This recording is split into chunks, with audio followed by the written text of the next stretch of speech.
শেরপুরের নালিতাবাড়ী উপজেলার শিমুলতলা গ্রামের কৃষক জুলহাস উদ্দিন এখন লেবু চাষে সফল উদ্যোক্তা। একসময় 1 একর জমিতে ধান চাষ করে চলতেন কোনো রকমে, আর এখন সেই জমিতেই লেবু চাষ করে বছরে আয় করছেন 2 লক্ষাধিক টাকা। বিস্তারিত থাকছে জায়েদ মাহমুদ রিজনের প্রতিবেদনে। ক্যামেরায় ছিলেন তৌসিফ মাহবুব। 2020 সালে লেবু জাতীয় ফসলের সম্প্রসারণ, ব্যবস্থাপনা ও বৃদ্ধি প্রকল্পের আওতায় চায়না 3 সিডলেস জাতের 400টি লেবুর চারা রোপণ করেন তিনি। 2.5 বছর পর ফল আসা শুরু হলে বাগানটি থেকে প্রতিদিন গড়ে 1000 লেবু সংগ্রহ করা হয়। বাজারে এসব লেবুর দাম প্রতি হাজার 8 থেকে 9,000 টাকা। জুলহাস জানান, খরচ বাদে বাৎসরিক আয় 2 লাখ টাকার বেশি।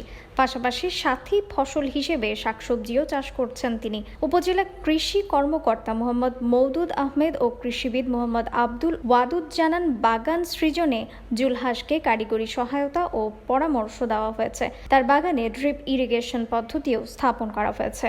বর্তমানে উপজেলায় প্রায় 135 হেক্টর জমিতে লেবু জাতীয় ফসলের চাষ হচ্ছে এবং 450টির বেশি লেবু এবং মাল্টা বাগান গড়ে উঠেছে। অনাবাদি জমিকে চাষের আওতায় আনতে কাজ করছে কৃষি বিভাগ।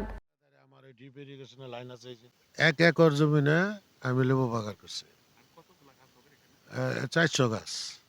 আমার আশা করি আমাদের এই লেবু ফসলটা এই নালিতাবাড়ীতে ব্যাপকভাবে সম্প্রসারণ হয়েছে আমাদের কৃষি বিভাগের হাত ধরে এবং প্রকল্পের সহায়তায়। এটা অব্যাহত থাকবে।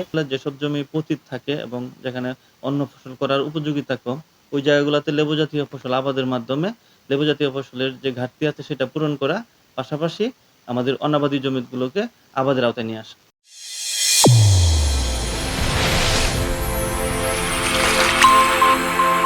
চ্যানেল A1 হৃদয় রেসপন্স।